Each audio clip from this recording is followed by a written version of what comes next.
Maintenant, on va montrer le graphe d'ordre 0. Voici le graphe.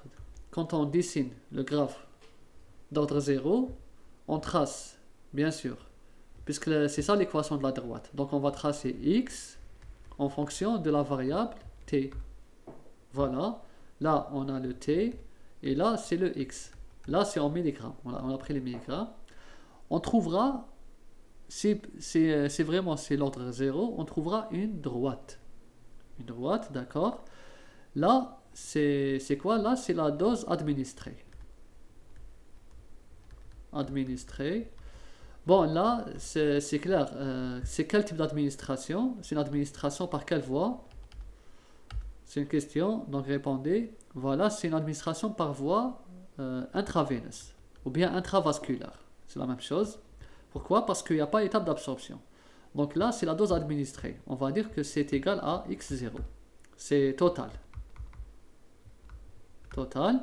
Et regardez, c'est une droite, c'est un compartiment. C'est un modèle, si on doit choisir un modèle, on va choisir le modèle à un compartiment. Un compartiment, l'équation, elle est mono-exponentielle. Quoi d'autre? C'est une dose administrée.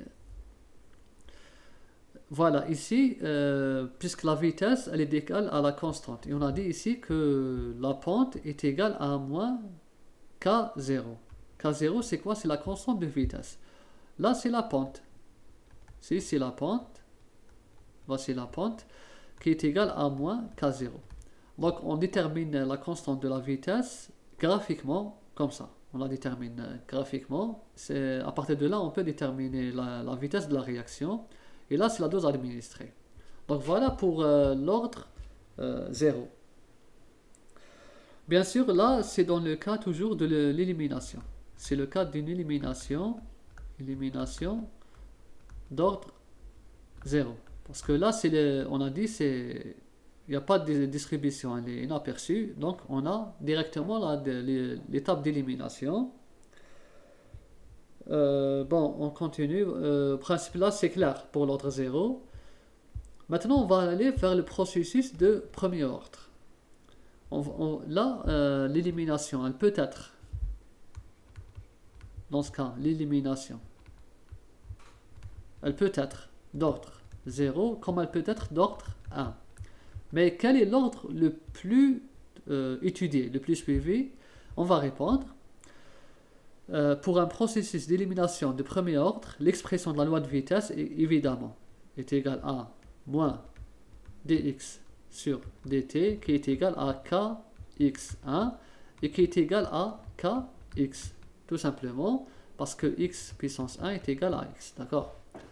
Donc, c'est égal à kx. Voici la vitesse quand c'est d'ordre 1. Le k, on n'ajoute pas le 1 comme on n'ajoute pas le 0. Quand on met k, ça veut dire que c'est pas d'ordre 0. Cette équation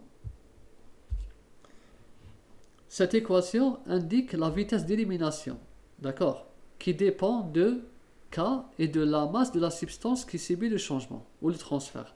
Donc là, la vitesse de la réaction, elle est en fonction de k, c'est-à-dire la constante de proportionnalité, et de x. C'est important. On voit bien que l'ordre, quand le processus est d'ordre 1, la vitesse dépend énormément de la masse du médicament X.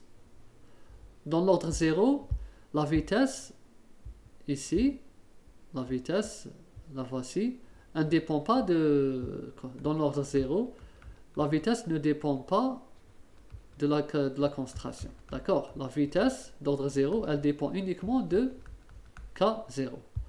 Mais dans l'ordre 1, la vitesse dépend de la masse du médicament X et bien sûr de la constante de vitesse. C'est ça la différence entre l'ordre 1 et l'ordre 2.